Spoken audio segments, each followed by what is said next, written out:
और अब हम अगला वक्ता दिस डॉक्टर सुभाष कुमार देश विशिष्ट अतिथि हमार डॉक्टर सुभाष कुमार इनकर गाँव छाने नया टोला अमजदपुर पिढ़ौली तेघरा बेगूसराय लग भागलपुर विश्वविद्यालय से MA और ओहिठाम से PhD तकरा बाद कई एक विश्वविद्यालय में और कॉलेज में ये शिक्षण के काज सेहो केने और एखन ये हैदराबाद केंद्रीय विश्वविद्यालय में हिंदी के प्रोफेसर ओहिठाम अध्यक्ष छला।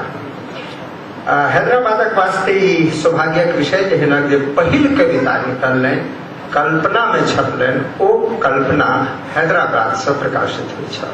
इनकर पहिल कविता हैदराबाद से प्रकाशित भेल कल्पना में प्रकाशित हुई छल और इनकर पहिल कथा ज्ञानोदय सनक नीक और स्तरीय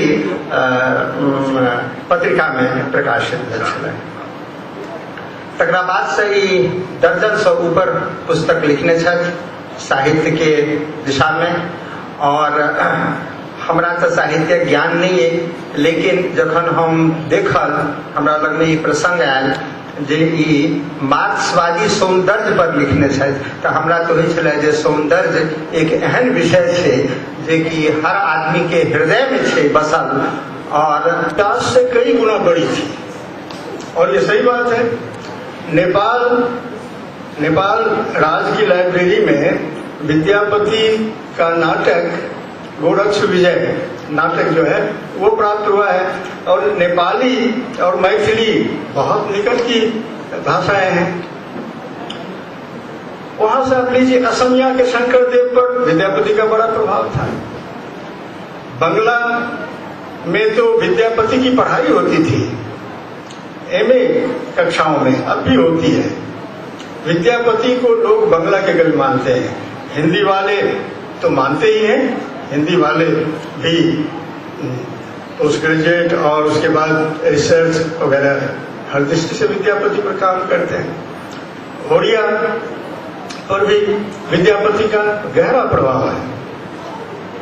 और यही बात है कि रविंद्रनाथ ने भी रविंद्र रचनावली के मैं समझता हूँ कि 9वें वॉल्यूम में स्मृति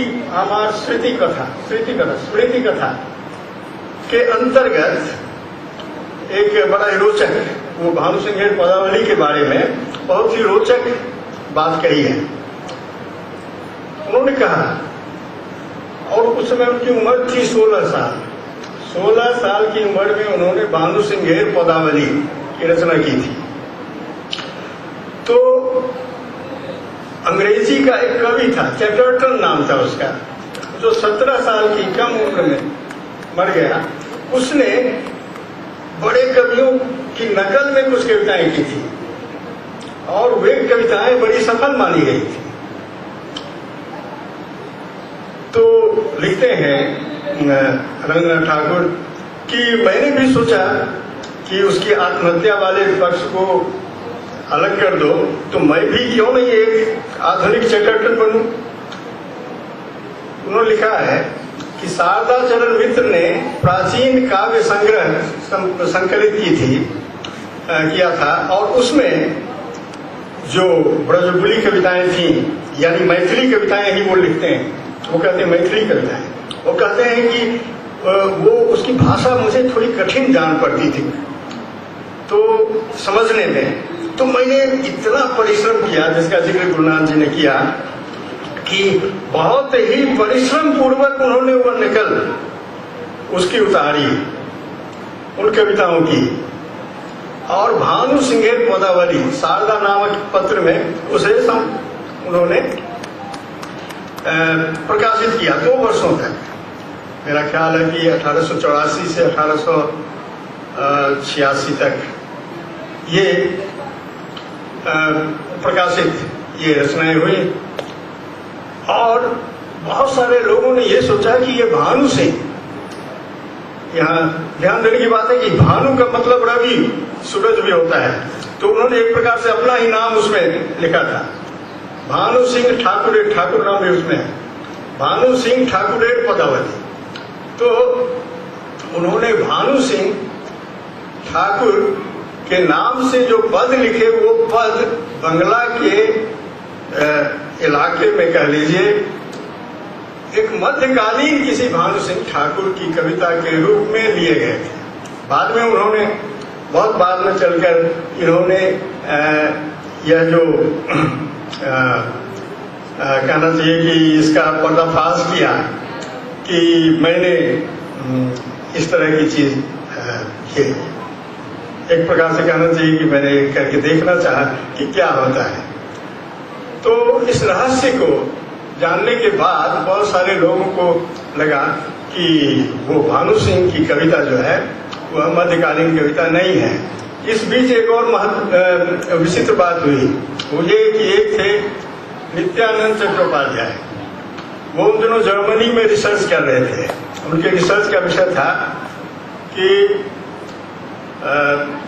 मध्यकालीन बंगला कविताओं का यूरोपीय भक्ति काव्य से तुलनात्मक अध्ययन।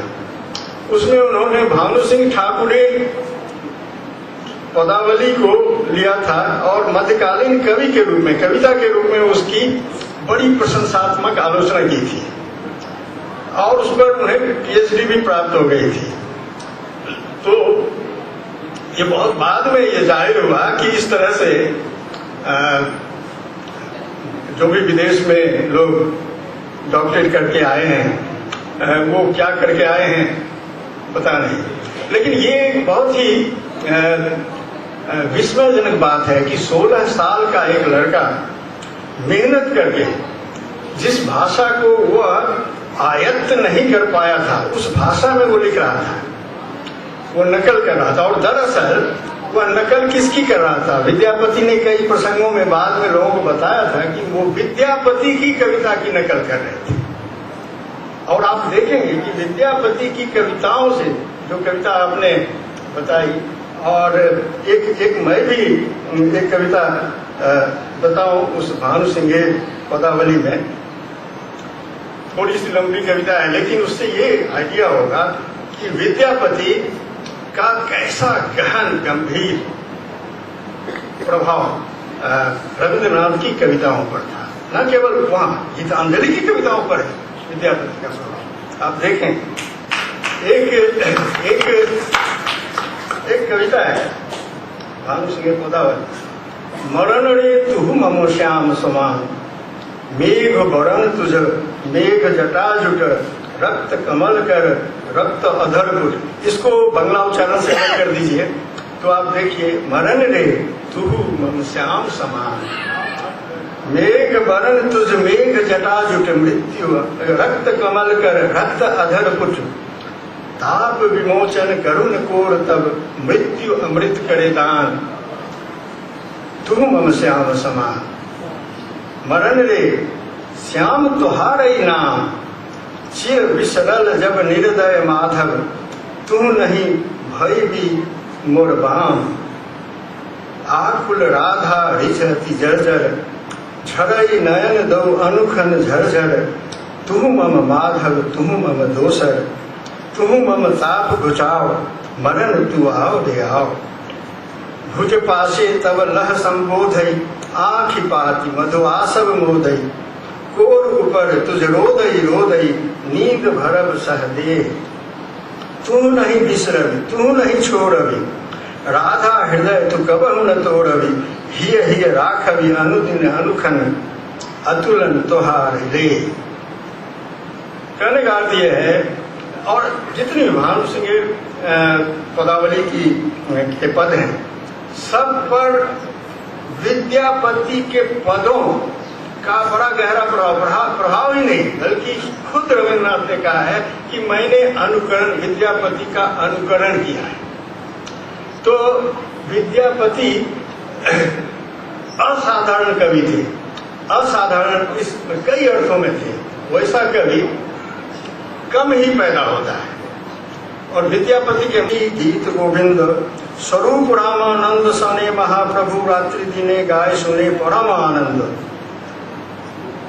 और भी कहते हैं विद्यापति चंडीदास श्री गीत गोविंद ए तीन गीते करे प्रभु आनंद, विद्यापति चंडीदास श्री गीत गोविंद, भावानुरूप श्लोक पढ़े राय परमानंद, मध्य मध्य प्रभु आपने श्लोक पढ़िया, श्लोकेर अर्थ करें प्रभु प्रलाप करिया।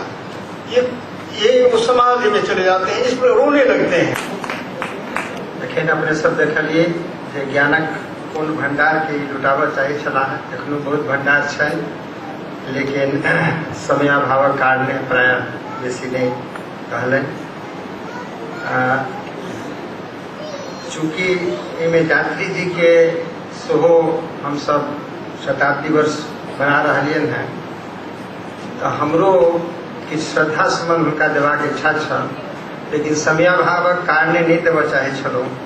लेकिन एक रास्ता ओकर बता दिलन सुभाष कुमार जी। रास्ता ई जे तीनू कवि संस्कृत से प्रारंभ कलन। अपन गौरव अछि यात्री वैद्यनाथ लेलन जन्म तरौनी में, शिक्षा प्रारंभिक संस्कृत के पावन ओ गाम गनौली, पावन ओ गाम गनौली।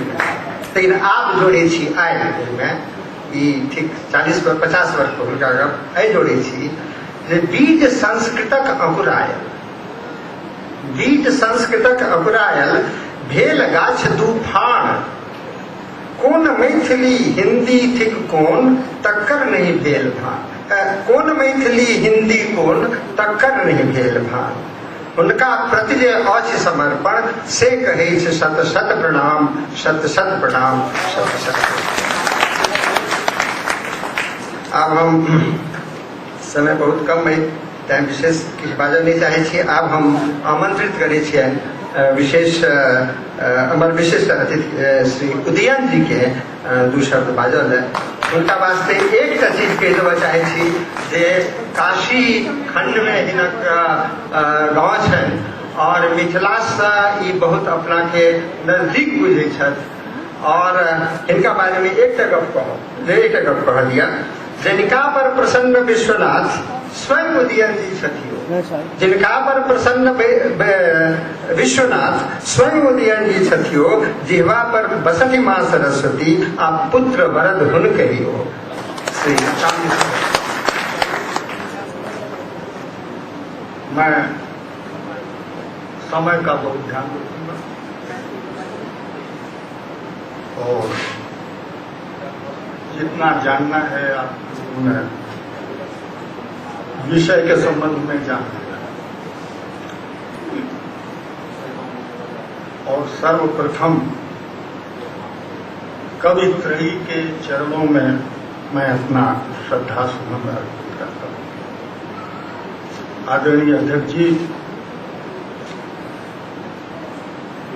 माननीय प्रोफेसर सुभाष कुमार जी, गुणनाथ झा जी,